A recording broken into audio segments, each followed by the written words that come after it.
Tinkatink Community Day is one of the most anticipated events of 2026. But before you play, we need to bring you up to speed with a full event breakdown. We've got a brand new move update we need to cover. We've got shiny boosts to talk about, but more importantly, we're going to run through some top tips and pro strategies for you to really maximize this day, because remember, Tinkatink is only really available in eggs right now, so it's extremely rare. This is Tinkatink Community Day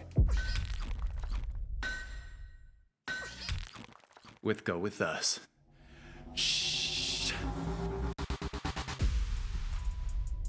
As always, let's get time and date out of the way. Guys, Tinkatink Com Day will be taking place this Saturday, the 11th of April from 2 to 5 p.m. local time, so a 3-hour time frame. Tinkatink is a steel and fairy type Pokemon originally coming from the Paldea region and Generation 9. Tinkatink can evolve into Tinkatuff using 25 candy, and finally into Tinkaton using 100 candy, which is also a steel and fairy type. It's very important to mention that on this day, up until 9 p.m. that night, if we evolve a Tinkatuff into Tinkaton, it will know its Community Day move called Gigaton Hammer. Gigaton Hammer is a steel type move, and in trainer battles it's going to do 130 power, and in gyms and raids it's going to do 300 power. So this is definitely going to make a difference to this Pokemon, but let's have a look at its base stats very quickly. Tinkaton has a max CP of 2544 CP, an attack value of 155, defense of 196, and a stamina of 198. So off the bat, not the best stats, definitely more of a defensive Pokemon, but let's see what this does with its weaknesses.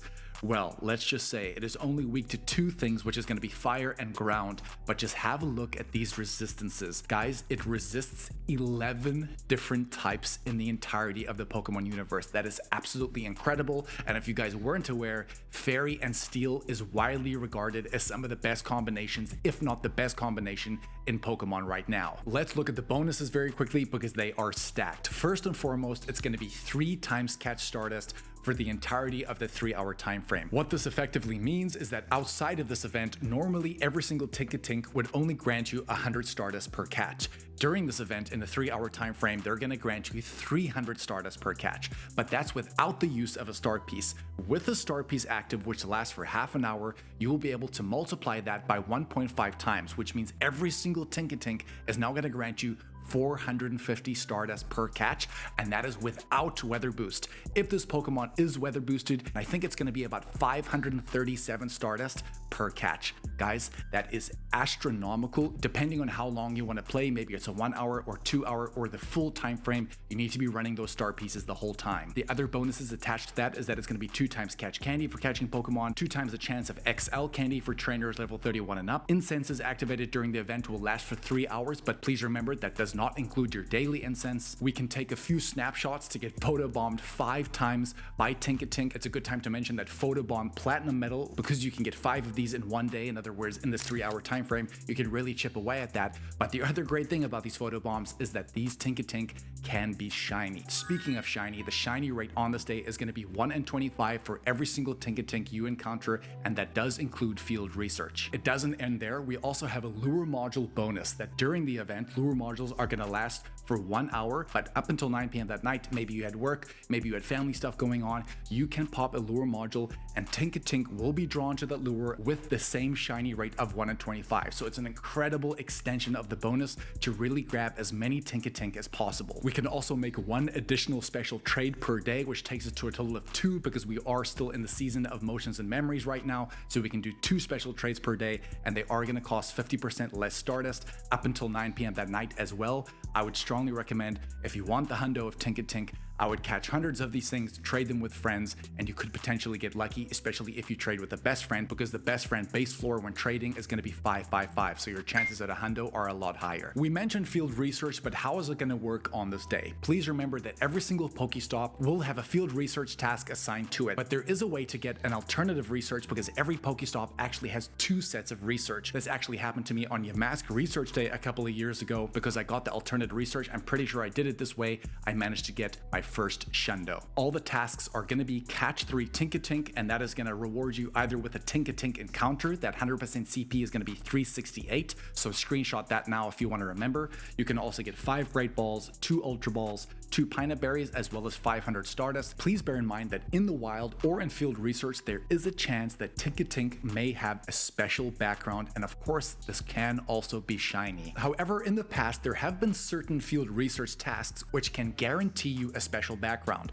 As of right now, I only know of 2 that are guaranteed, which is going to be catch 5 Pokemon while in a party or catch 50 Pokemon. Generally, those are the tasks that are going to reward you with a special background. However, and I just have an example of this, last community day, which was Score Bunny, I managed to catch a shiny Score Bunny in the wild with a special background as well. So I'm going to leave it on screen. It is possible to get these special backgrounds in the wild. Great, all of the boring information out of the way. But let's just get back to how good Tinkaton is in Pokemon Go right now, even before this Calm Day. It's very important to mention that Tinkatink is very much a Go Battle League Pokemon, at least right now, without the use of Gigaton Hammer. For example, in the Great League right now, Tinkaton is currently hovering around the 87th mark, which is very good, and Tinkatuff, funny enough, is hovering around the 145th mark.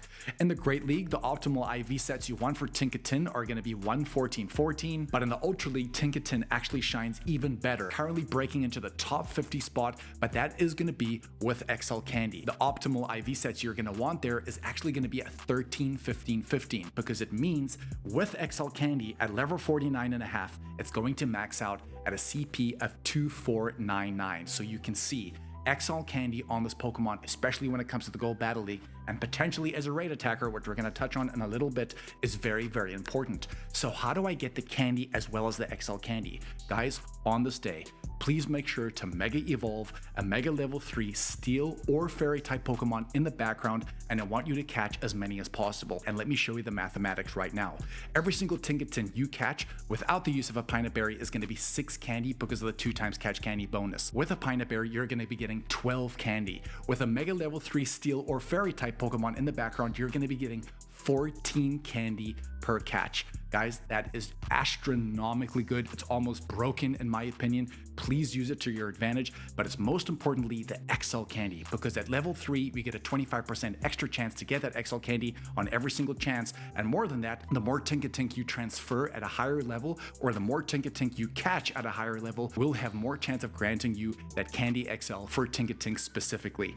Very, very underrated tip. This is how you're going to get the most amount of candy on that day. Getting candy is extremely important for Tinkatink, as we've just shown you, especially in the Go Battle League. But how good is Tinkaton as a raid attacker? Unfortunately, as a fairy type attacker with Fairy Wind and Play Rough, which is a very good combination, it's barely breaking into the top 70, which is a little bit disappointing. And even as a steel type attacker, it's even worse, currently hovering around the 143rd mark with Heavy Slam. Of course, though, things are going to change with Gigaton Hammer. We, as it stands, and even going off the data mines and what could potentially be at play here, we're not sure how good Gigaton Hammer is really going to affect this Pokemon, especially as a steel type attacker. I think it's definitely going to jump this Pokemon, possibly even into the top 50, but I still don't think it's going to be a top raid attacking Pokemon. I definitely think GBL is where this Pokemon is still going to thrive. Getting candy out of the way, how do we really maximize on Stardust? Because we know that this is a Stardust day. All right, guys, I'm going to do the math for you again. Outside of this event, every single Tinkatink you would catch would grant you 100 Stardust. During this 3-hour time frame, you're going to be granted 300 Stardust.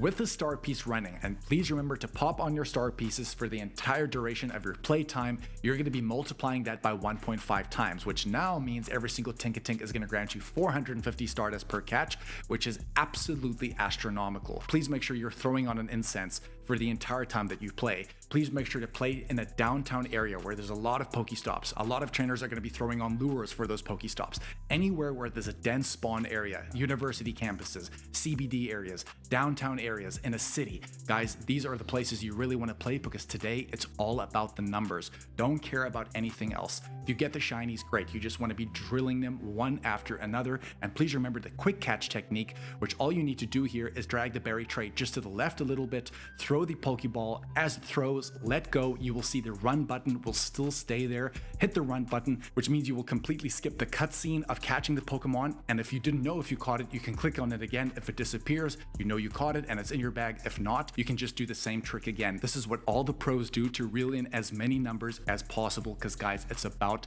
getting millions of Stardust, which is absolutely possible on this day.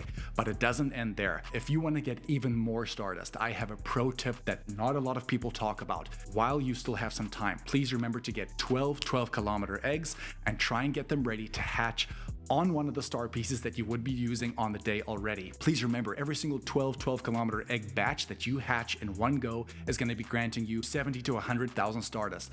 On a star piece, you could be getting 150,000 Stardust off one batch of 12-kilometer eggs. Trust me when I say this, I've actually got over 20 million Stardust in my bag. That is not to brag, that is just to show you guys these are the tricks I've been doing for years, and eventually I've built up a bank where I cannot run out of Stardust, and that has been the goal, so now I never have to worry about that. Please remember your 12-kilometer eggs. If you guys don't know where to get 12-kilometer eggs, you can only get them through Team Rocket leaders, which is going to be Cliff, Sierra, and Arlo, but you need to have an egg slot open. Make sure you do that because it's such an easy mistake to make. You defeat the boss, but you do not get the reward egg. When it comes to Stardust, it doesn't end there either. There is another way to really maximize this, and if you guys followed our shockingly good time video, we would have pointed out that a Lowland Raichu was available during field research there, but we told you not to catch it, and this is the day you really want to catch it, and here's why, especially on the star piece. I think I remember doing this on Bellsprout Calm Day, which was also 3 times catch Stardust, where I had Combies in there, I had Sableyes in there, and every single one on a star piece. Just look at the Stardust output, guys. Over 3,000 Stardust every single catch, completely broken. This is why we say stack your Pokemon in your stack tasks. You can do up to 100 of them, extremely powerful, and it's going to show in your Stardust count. The other thing I'm going to mention here is going to be that Sparkle and Shine Masterwork research. If you guys did purchase this some time ago, one of the steps there is that you have to catch 100 fairy type Pokemon. This is no better day to complete that, so remember that too. Because I've told you it's all about numbers on this day, you need to try and get as many spawn points as possible. There are ways to increase that. We've told you about using incense. We've told you about using lure modules, but the other thing you could do is for a certain time frame is use Palkia's Spatial Rend Adventure Effect, which extends the radius of your spawn radius for Pokemon to pop up in. This is great for a calm day like this, especially if you're walking through a trail and maybe the spawns have slowed down a little bit. Your incense is going to save you there, your stack tasks are going to save you there, but more importantly, that wider radius could just grab that extra 5 or 6 that you wouldn't even seen, and more importantly, those could be shiny as well, so you're just going to get even more shinies. If you are desperately looking for the hundo though, please do not forget about Friendship Fridays, because remember, every single Friday you're going to get an additional XL candy for a total of 2 every single trade. We can do an additional special trade for another 2 on that day. Trades are going to cost 10% less Stardust, but more importantly, there is a higher chance of these Pokemon becoming lucky, and because we've shown you the Ultra League breakdown, having a lucky Pokemon potentially at a 13, 15, 15 is going to make it a lot cheaper to power up from a Stardust point of view, and as we know, Stardust is a main pinpoint on this day, so you can really go after to power up your Pokemon. Because all trainers are on their way to get to level 80, please remember you need to get 50 platinum medals, and the first 2 we're going to speak about is going to be the Rail Staff medal, which requires you to catch 2,500 steel types, and the other one is going to be the Fairy Tail Girl, which also requires you to catch 2,500 fairy types. Both types don't spawn that often in the wild, so please make sure to catch as many of these as possible so you can chip away at these. Guys, if you want to see everything going on this week in Pokemon Go, please check it out as my end screen. You guys are really enjoying those weekly episodes, and this one in particular, you guys are really paying attention to, because we've got a few things that not a lot of people are thinking on, and we cover every blade of grass every week to make sure you remember everything that you really need to know. Guys, love you so much. Please smash that like and subscribe button. We really appreciate your support. We can only grow this channel with you, and believe me, the numbers have just been incredible. Please hype this video as well so we can travel as far as wide as possible. This is Tinkatink Calm Day with Go With Us.